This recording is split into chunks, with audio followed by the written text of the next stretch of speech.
Assalamualaikum warahmatullahi wabarakatuh. Jadi kita masih lagi membincangkan bab 3 untuk sains yang tampak, iaitu keturunan dan variasi. Dan kali ini kita akan bincangkan subtopik 3.2, prinsip dan mekanisme warisan sifat. Jadi yang pertama kita tengok dahulu mengenai konsep gen dominan dan juga gen resesif. Jadi yang pertama sekali, kita kena faham kromosom terdiri daripada molekul DNA. DNA ini bergabung, banyak DNA yang menghasilkan kromosom. Dan DNA ini dia akan menghasilkan atau mengandungi banyak gen. Gen-gen membawa maklumat genetik yang menentukan sifat dan juga ciri. Dan untuk setiap kehidupan, satu mesti datang daripada bapa, satu lagi mesti datang daripada ibu. Okey, kemudian satu sifat tertentu pada manusia dikawal oleh sepasang gen. Maksudnya sepasang ni satu daripada ayah, satu daripada ibu. Contohnya di sini dibuat T besar, T kecil. Jadi T besar untuk gen yang menentukan ciri tinggi. Manakala T kecil pula adalah gen yang akan menentukan ciri kerdil. Jadi bila berlaku, ini biasanya satu ni dibawa, kalau lelaki dibawa dalam sperma dan satu lagi dibawa dalam ovum lah. Jadi bila disenyawakan, berlaku senyawaan, dia akan menghasilkan zygote dengan sepasang gen, iaitu T besar, T kecil. Okey, gen dominan adalah gen yang kuat yang boleh melindungi ciri gen resesif yang berpasangan dengannya. Contoh diberikan, T besar merupakan gen tinggi yang merupakan dominan. Manakala T kecil pula, huruf kecil ni biasanya kita gunakan untuk mewakili gen yang resesif lah. Dia merupakan gen kerdil yang merupakan resesif. Jadi, ini adalah pasangan yang mungkin terhasil. Yang pertama kita ada T besar, T besar. Dan yang kedua kita ada T besar, T kecil. Adalah pasangan gen yang menunjukkan ciri tinggi. Maksudnya kenapa? Dia ada dua jenis, T besar, T besar, T kecil, T besar, T kecil. Kedua-duanya menghasilkan ciri tinggi kerana T ini adalah, T besar ni adalah bersifat dominan. Manakala T kecil bersifat resesif. Jadi bila T besar berpasangan dengan T kecil, sifat resesif tidak akan ditunjukkan. Yang akan ditunjukkan adalah sifat dominan, iaitu sifat yang dibawa oleh gen T besar. Jadi gen resesif adalah gen lemah yang hanya akan menunjukkan cirinya apabila berpasangan sesamanya. Maksudnya gen resesif berpasangan dengan gen resesif. Contohnya inilah T kecil adalah pasangan gen yang menunjukkan ciri kerdil. Jadi dia hanya boleh berpasangan dengan gen yang resesif juga, barulah sifat resesif akan ditunjukkan. Contoh ditunjukkan di sini. Ini kita ada kita punya kromosom. Kromosom kita ada berpasangan, mungkin satu daripada ayah, satu daripada ibu. Dan kalau tengok pada petunjuk di sini yang berwarna biru, belang biru adalah gen untuk mata biru yang merupakan resesif, dan yang berwarna perang adalah gen untuk mata coklat yang bersifat dominan. Jadi di sini awak tengok pada segi fenotipnya, sifat yang dapat dilihat dengan mata kasarnya adalah bermata coklat. Jadi ini terhasil apabila berlaku pemasangan antara satu gen biru ni, gen resesif, dan juga satu gen untuk mata coklat. Jadi oleh kerana mata coklat merupakan ciri dominan, maka sifat bermata coklat akan ditunjukkan. Ini pula coklat atau perang bergabung ataupun berpasangan dengan yang perang juga. Jadi dua gen dominan bergabung, maka dia akan tetap menunjukkan sifat dominan, iaitu bermata coklat. Kemudian yang ini sekarang ni kita ada belang biru, jin untuk mata biru, resesif. Bergabung dengan jin yang bermata biru juga resesif, barulah ditunjukkan fenotip ataupun ciri fizikal bermata biru. Okay. Jadi kalau kamu lihat di sini, jin untuk setiap ciri ini berada pada kedudukan yang sama. Okay. Kedudukan yang sama semua ni. Okay. Maka ini dinamakan sebagai locus, dan keseluruhan ini dinamakan sebagai alel. Alel. A-L-E-L. Alel. Okay. Jadi alel merujuk kepada jin yang berada pada locus ataupun kedudukan yang sama. Okey, so kita tengok dulu ciri-ciri atau trait-trait dominan. Yang pertama, iris berwarna coklat. Kemudian, kebolehan menggulung lidah. Kemudian, cuping telinga bebas. Contohnya, cuping telinga saya ni adalah cuping telinga yang bebas. Dia boleh gerak-gerak ni adalah bebas. Okay, kemudian, rambut kerinting dan berwarna hitam juga merupakan ciri-ciri dominan. Secara umumnya, kalau kamu nak bayangkan ciri dominan ini, kamu boleh bayangkan seorang negro tulen. Negro, black daripada Afrika yang tulen. Semua sifat yang ada pada negro yang tulen itu merupakan ciri-ciri dominan. Contohnya kulit hitam, hidung besar, rambut kerinting, tinggi, bibir tebal dan sebagainya. Itulah trait-trait dominan. Sekarang kita tengok pula trait-trait resesif. Okay, iris yang berwarna biru. Okay. Untuk warna mata ni sebenarnya, iris biru dan juga hijau merupakan resesif, manakala hitam dan coklat merupakan dominan lah. Di sebelah Asia ni biasa kita jumpa iris berwarna hitam atau coklat, itu merupakan iris yang dominan. Di sebelah Eropah, mungkin kamu lihat ada orang bermata biru atau bermata hijau, itu adalah sifat resesif. Yang kedua, tidak boleh menggulung lidah. Jadi kalau saya buat sekarang ni, saya boleh menggulung lidah. Maksudnya menggulung tanpa bantuan tangan lah. Jadi kalau tidak boleh menggulung, maka itu merupakan ciri-ciri resesif. Boleh menggulung lidah merupakan ciri dominan. Kemudian cuping telinga yang melekat, maksud tidak ada yang lebihan sini, melekat betul. Maka itu juga ciri resesif. Kemudian rambut lurus, rambut lurus merupakan ciri resesif. Rambut warna hitam merupakan dominan lah. Warna perang, warna merah itu warna ciri resesif. Sekarang kita tengok pula apakah yang dimaksudkan dengan genotip dan juga fenotip. Genotip ni sebenarnya adalah genetik, gene yang ada dalam kromosom kita yang tak dapat kita lihat dengan mata kasar lah. Biasanya diwakilkan dengan huruf-huruf, contohnya ini, B besar, B besar. Jadi bila kita dapat tulisan B besar, B besar dalam kes pewarisan, maka itu merujuk kepada genotip. Okey, dan di sini kalau lihat ni, tikus ini berbulu perang. Apa yang dapat kita lihat dengan mata kasar atau dapat kita tentukan ciri dia, sifat-sifat dia, itu dinamakan sebagai fenotip. Darah A itu masih lagi fenotip. Sebab kita boleh tentukan dia dengan ujian macam mana pun, dengan kaedah-kaedah tertentu, maka itu masih lagi dikira sebagai fenotip. Tikus berbulu warna perang, itu adalah fenotip. Untuk manusia berambut kerinting, itu merupakan fenotip. Apa ciri yang dapat kita lihat. Tapi kita ingat fenotip ditentukan oleh genotip.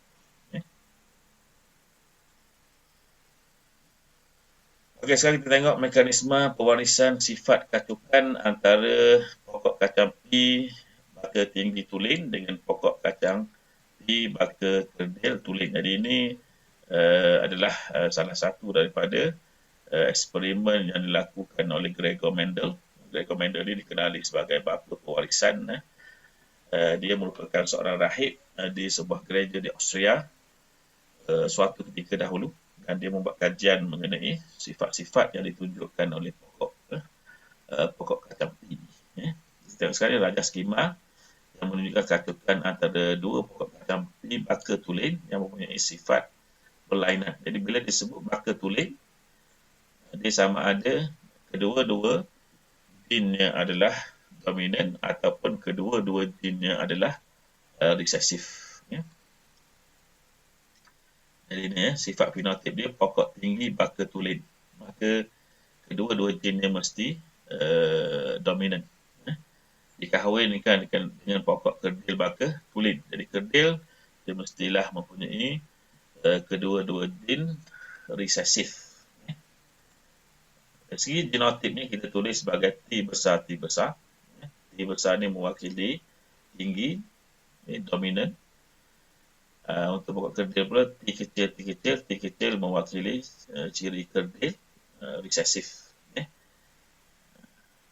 Jadi ini yang wujud dalam kromosom yang tak dapat kita lihat. Itu ditakdirkan sebagai genotip. Dan tanda pangkah ini adalah tanda dikahwinkan, dikacukkan.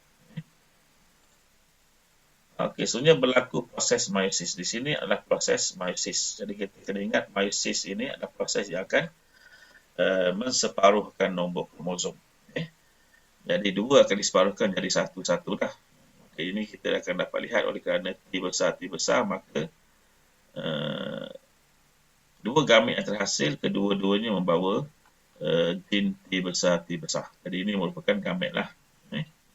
Kalau untuk yang ini pula oleh kerana kedua-duanya T kecil, maka dia akan menghasilkan dua gamet, iaitu yang membawa T kecil. Maka di sini kalau kita lihatlah nombor kromosom telah pun diseparuhkan. Okey, sebenarnya berlaku kemungkinan persenyawaan. Di mana T besar ini mungkin akan mensenyawakan T kecil pada yang tempat ini, maka gabungannya dia akan menghasilkan T besar, T kecil. Jadi kemungkinan yang kedua, gamet ini juga akan mensenyawakan gamet yang kedua pada pokok kerdil ini, maka gabungan ini tetap juga T besar, T kecil. Kemudian T besar yang kedua, gamet yang kedua ini boleh juga mensenyawakan T kecil pada gamet pertama untuk pokok kerdil, maka dia membentuk T besar, T kecil. Dan yang terakhir kemungkinan dia akan boleh bertemu dengan gamet yang kedua yang juga T kecil, maka dia menghasilkan gabungan T besar, T kecil. Maka ini merupakan generasi pertama fenotip F1. Generasi pertama genotip F1, F1. Filial pertama, anak yang generasi pertama. Jadi dari segi fenotipnya, apa yang dapat kita lihat dengan mata kasar dapat tentukan sifat dia, ciri dia. Bila T besar bertemu T kecil, maka dia akan menghasilkan pokok yang tinggi. T besar, T kecil masih menghasilkan pokok yang tinggi. T besar, T kecil menghasilkan pokok yang tinggi. T besar, T kecil menghasilkan pokok yang tinggi. Jadi ini disebabkan oleh adanya satu T besar itu yang merupakan ciri dominan. Bila ada satu sahaja, kalau ada satu sahaja pun dah cukup untuk ia menunjukkan ciri dominan, iaitu tinggi. Jadi secara analisisnya kita boleh katakan 100% pokok yang terhasil dalam generasi pertama adalah tinggi. Jadi ini membuktikan menunjukkan sifat tinggi dikawal oleh gen dominan, iaitu T besar, dan sifat kerdil dikawal oleh gen resesif T kecil. Jadi oleh kerana di dalam ini semuanya semua T kecil berpasangan dengan T besar, maka sifat T kecil tidak ditunjukkan kerana ia bersifat resesif. Jadi tengok pula mekanisme pewarisan sifat katukan monohybrid antara pokok dari generasi yang pertama tadi. Jadi monohybrid, mono maksud dia satu, hybrid kacukan, jadi kacukan satu sifat sahaja. Kalau tinggi sahaja. Dia tak libatkan dua sifat. Jadi kalau kita ambil anak daripada generasi pertama F1 tadi, fenotip F1 tadi, kedua semuanya adalah pokok tinggi. Dan kita kacukkan pokok tinggi itu tadi pula. Jadi kita tahulah genotip dia T besar, T kecil, satu lagi pun sama T besar, T kecil. Okay. Jadi berlaku proses meiosis. Okay. Jadi meiosis akan menseparuhkan nombor kromosom. Maka dua gamet mungkin terhasil dalam setiap pokok ini. Jadi pokok yang pertama akan menghasilkan gamet T besar dan T kecil. Pokok yang kedua juga akan menghasilkan gamet T besar dan juga T kecil. Okey, berlaku persenyawaan. Jadi ini menunjukkan kemungkinan-kemungkinan yang berlaku. Jadi yang pertama T besar, jadi T besar mungkin bertemu dengan T besar. Genotip dia T besar, T besar.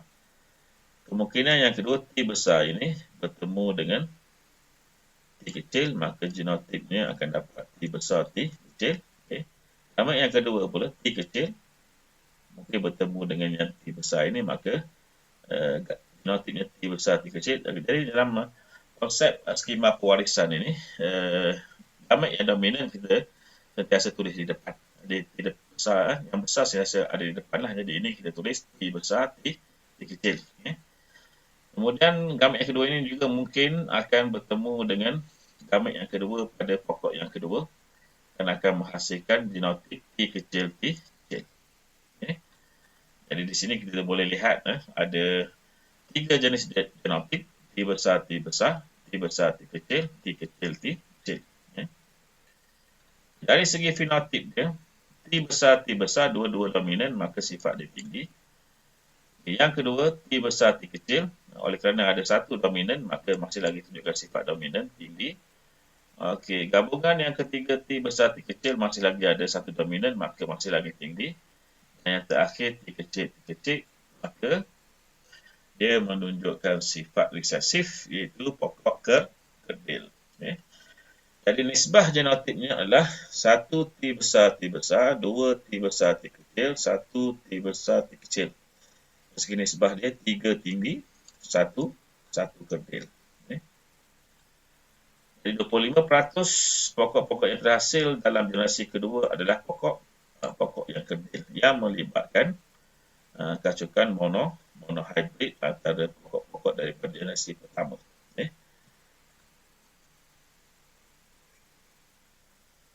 Mari sekarang kita tengok mekanisme pewarisan sifat manusia. Jadi penyataan dia, jika seorang lelaki yang berambut kerinting, dan kita ada di sini si besar si kecil, maka ini bukan tulen sebab dia ada satu yang dominan, satu yang resesif. Berkahwin dengan seorang perempuan yang berambut lurus, jadi lurus ciri dominan, maka wajiblah dua-dua gennya adalah si kecil, si kecil. Apakah kebarangkalian anak yang dilahirkan akan berambut kerinting? Jadi kita tahu dia punya petunjuk dia punya key dia, C besar untuk menunjukkan gen dominan, rambut kerinting. Manakala C kecil pula mewakili gen resesif, rambut lurus. Dia. Jadi rambut kerinting, rambut lurus merupakan fenotip. Dan ini merupakan genotip untuk bapa. Dia bukan baka tulen, jadi C besar, C kecil. Untuk si ibu, kedua-duanya mesti si kecil kerana rambutnya lurus adalah resesif. Okey, kemudian berlaku proses meiosis, di mana meiosis akan menseparuhkan kromosom, nombor kromosom 2 menjadi 1. Ini gamet, ini gamet. GAMET. Maka spermanya berkemungkinan satu adalah si kecil, satu lagi si besar, tapi ovum kedua-duanya mestilah si kecil, si kecil. Berlaku persenyawaan, ini kemungkinan dia. Yang si kecil daripada lelaki ini mungkin akan bertemu dengan si kecil ovum yang kemungkinan yang pertama untuk ovum. Jadi kita akan dapat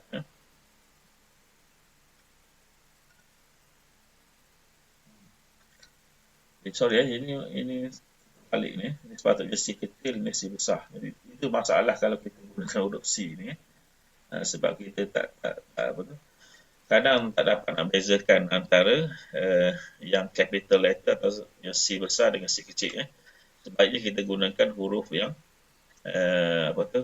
yang mudah kita bezakan antara huruf besar dan huruf kecil. Contohnya M. Kita M besar dengan M kecil lain. Ataupun apa lagi. B. B pun lain, B besar dengan B kecil lain. Nanti lebih mudah. Dalam kes ini, untuk yang sperma ni C besar, ni C kecil lah.